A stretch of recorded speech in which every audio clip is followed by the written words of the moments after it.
Hey guys, Lance here. Once another Lance Gaming. Don't forget the bell button, subscribe button to get the notifications to my channel.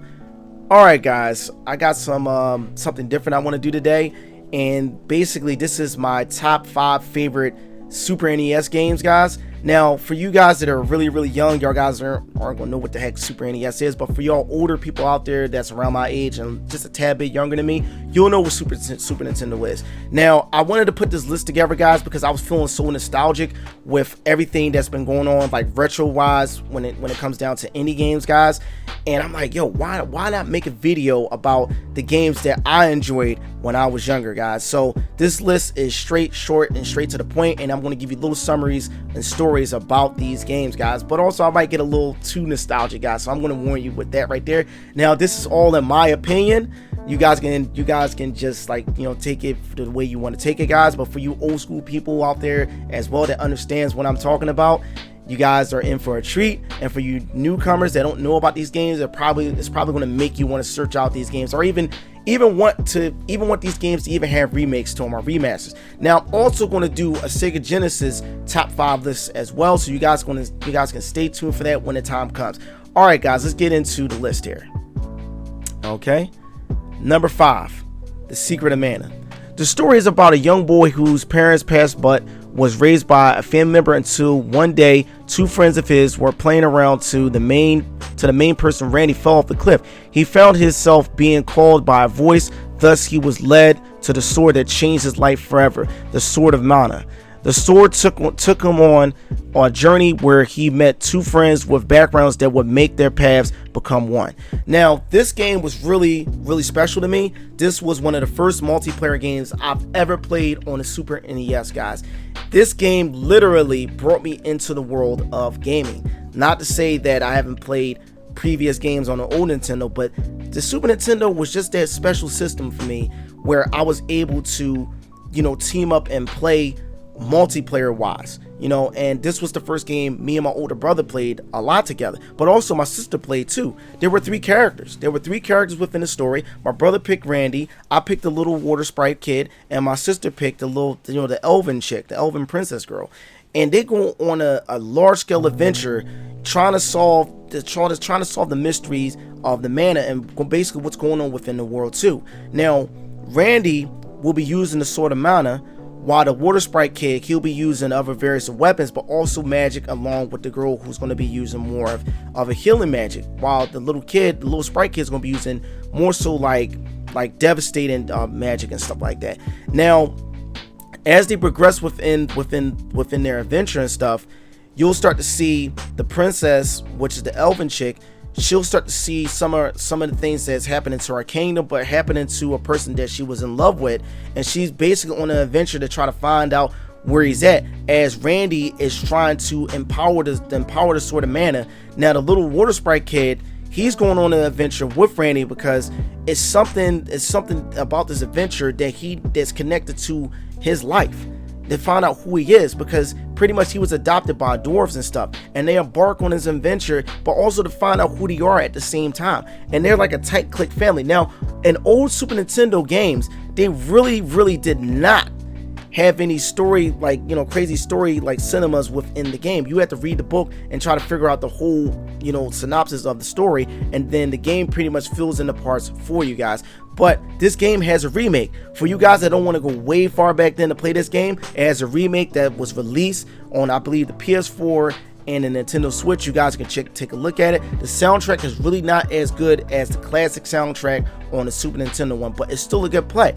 But you also can buy the collection where you can play all the old versions of the game that was from the Super Nintendo, even Trials of Mana, guys, which is a really cool game that's coming out with a remake that's going to be delivered to us a few weeks from now, guys. So I hope you guys will decide to take a look at this game, and even go into other backstories of different Mana games, guys. But anyway, we're going to get on to the next number. Okay, and the next number is number 4, The Legend of Zelda: A Link to the Past. A Link to the Past focuses on Link as he journeys to save Hyrule, to defeat the Dark Lord Ganon, and rescue the descendants of the 7 sages, but also to save Zelda. Now, this game, I've seen my brother play the old Nintendo, was it Legend of Zelda? but this was one of the first games he beat, A Link to the Past, and I was there every step of the way of him playing this game. Now, as I said before in the previous number, the game really doesn't tell you like story plot unless you read the book, and the game fills in the blanks for you and stuff. Now, this adventure was really crazy, was because Link had to go to all these different people in order to embrow the power of these different sages in order for him to cross over to this other world, guys, and in order to stop Ganondorf. But at the same time, as he's going through these different story segments and stuff, he still has to find his way and find a way to bring Zelda back. Zelda is teleported to another dimension, guys, and Link has to get these doggone powers in order to transfer into that dimension in order to bring Zelda back, in order to save her. And of course, we already know the last boss is Ganondorf, and Ganondorf looks like this pig monstrosity thing, guys. This game definitely brings some nostalgicness to my past, guys, when it comes down to me first coming into games. This was one of the second games that I really got into on the Super NES, and also watched my brother play this game on the Super NES too. And my dad played this game as well, and a bunch of my other family members that were into games played this game as well, guys. And this started the journey of various different Legend of Zelda games. I wound up playing the Oracle of Ages. I wound up getting that for the Game Boy, guys, and I wound up getting other Zelda games for the Game Boy as well, all the way to the Game Boy Advance era, guys. But if you guys want to check this game out, you can check this game out. I believe this game also has a sequel as well, and the graphics on the sequel is like phenomenal. So if you guys want to know the story before you play the sequel, I could put that in the link description below if you guys want to do further research on this game, guys. Let's get on to the next number. Okay, and that number is number 3, the Teenage Mutant Ninja Turtles, Turtles in Time. It begins with the Turtles watching TV. The TV newscaster on Sunday evening, which is April O'Neil, reporting from Liberty Island. Suddenly, Krang flies in using a giant exosuit, which he steals the Statue of Liberty moments before Shredder hijacks the airwaves to laugh at the Turtles. That's so freaking funny. The Turtles jump into action in downtown New York and pursue the foot to the streets and the city sewers, then to the Tetradrome, where Shredder sends them through a time warp. The Turtles must fight Shredder's army in both the past and the future in order to get home. They face Shredder until he falls to his death, and the Statue of Liberty is returned in his place. Now, this game was freaking dope. This is a sequel to a previous was arcade Ninja Turtle game that I played in Pizza Hut with my brother and my dad and my sister. This game is really fun to play with a family member or play with a friend. This game was only 2 players on Super Nintendo.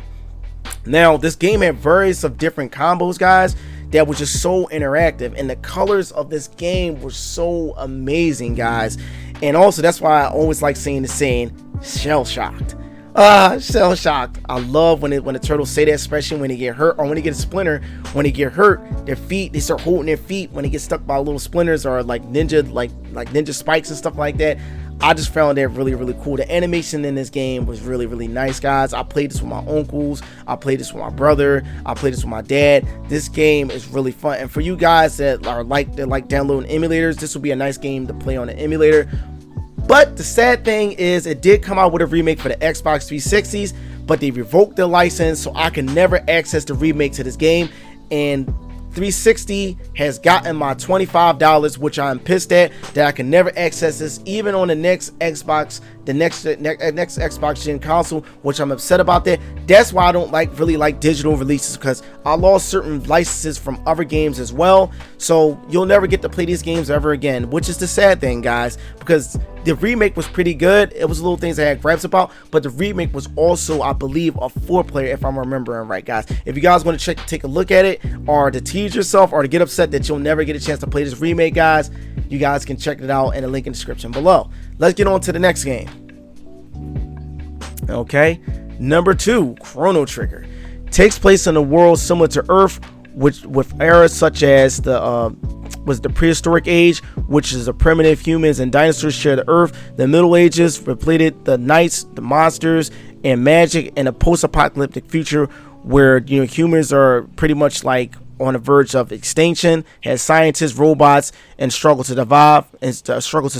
The characters frequently travel through time to obtain allies, gather equipment, and learn information to help them in their quest. Now, this game is pretty much a sci-fi adventure game, guys. It's an RPG made by Square before Enix became a part and made Square Enix, guys. This game is one of the most sought out RPGs in history. This game also had a nice little remix on basically, I think, the Final Fantasy anthologies, where you could play the was it Final Fantasy, I believe, 4 with Cecil, and also it had a nice little Game Boy Advance one that you can play as well. But this game's soundtrack is phenomenal, and the artwork to this is made by the legendary drawer Toriyama, the guy that drew Dragon Ball Z, guys, and Dragon Ball, guys. His drawing is amazing in this game. Chrono almost looks like Goku in this game.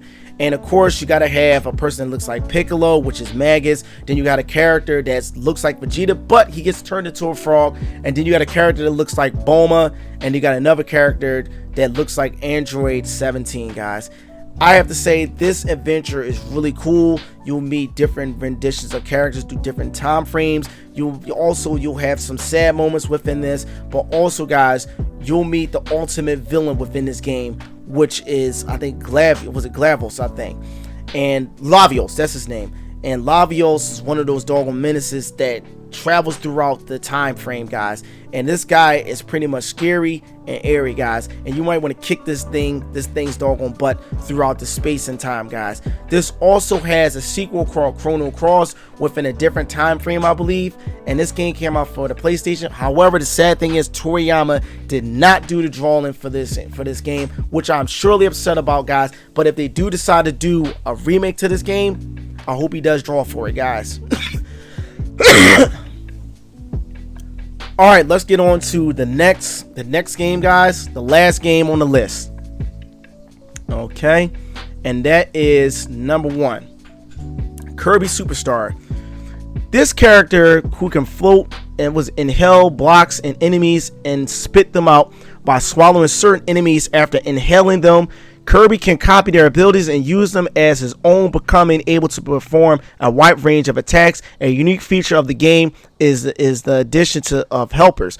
When Kirby has an ability, he can transform into the helper character, which can be controlled by a second player or the computer. Certain abilities such as Crash or Mike cannot be turned into helpers. Kirby can choose to give the helper a different form or revert them into power up in an emergency. Now, this game was bought for, I believe, my sister, and this game was multiplayer, as you heard, guys. Kirby is a nice little multiplayer game that I played within my Super Nintendo lifespan, guys. This game is phenomenal. It's bright, it's colorful. Kirby is just one of those lovable characters that you always love. His story plot is he is a deformed monster that was supposed to be created, that was supposed to incubate and come out and supposed to decimate the pop star world, guys. But that didn't happen. He came out as a cute little bubble gum type of creature, guys. And he is so freaking cool. He can pretty much eat things and turn them into power-ups, guys. He can turn the sword Kirby, looks like Link. He can turn into fire Kirby. All these different types of power-ups and renditions, guys. This game is always going to be one of the most favorite multiplayer games that I've ever played with my siblings, guys. But also, here's the cool thing: if you don't want to go back and play this game, you can play the other multiplayer games that Kirby, released within his time span. I believe he has a Wii U game, and I believe he does have a Nintendo Switch game as well, guys. But it's a 4-player, which is the cool thing compared to the older ones, which were 2-player, guys. He also had a nice little 64 game that I believe that was a 2-player too. Kirby is a really dope household name that everybody's heard of. But if you are like a new gamer, guys, you haven't heard of Kirby, I think you should check Kirby games out, guys, for you to check out and play. It's a nice little side-scroller platforming type of game to get you into platforming, guys. Nintendo has done a great job when it comes down to platforming games, and Kirby is one of those lovable characters. Alright, guys, I hope you enjoyed this list. I hope you got a chance to understand the type of games that I used to play when I was younger, guys. But also, I hope this piqued your interest for newcomers that haven't heard of these characters that might want to seek out and play these games if you're diehard fans of learning, like of wanting to play retro type games, guys. Like even me, I still go back once in a while to play a retro game here and there, but also I'm eager to see these games get remasters or remake, guys, you know, for us to enjoy up to date, and for those newcomer gamers too, guys, which we got to slowly usher them into old school games. But anyway, don't forget the bell button, subscribe button to get a notification to my channel, guys. Also, don't forget to check out many other videos that I'm going to be doing like this, guys. This is Keelancer, and we got more.